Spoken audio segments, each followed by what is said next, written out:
അലൈഹി വസല്ലം ഗനീമത്ത് സ്വത്ത് ഓഹരി വെക്കണം, യുദ്ധാർജിത സ്വത്ത്.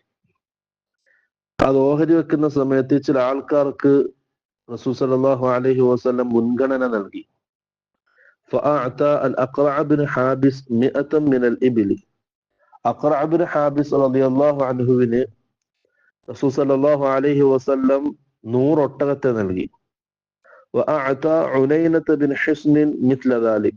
عنينة بن حصن رضي الله عنه അതേപോലെ 100 ഒട്ടകങ്ങൾ നൽകി. وأعطى ناسا من أشراف العرب وآثرهم يومئذ في القسمة. അതുപോലെ തന്നെ അറബികളിൽ പ്രധാനപ്പെട്ട ആൾക്കാർ, അവർക്കും റസൂൽ നൽകി, അവർക്ക് കുറച്ച് മുൻഗണന അന്ന് നൽകി ആ ഓഹരി വെക്കുന്നതിൽ. فقال رجل, ആ സമയത്തൊരു വ്യക്തി പറഞ്ഞു, والله إن هذه قسمة ما عدل فيها.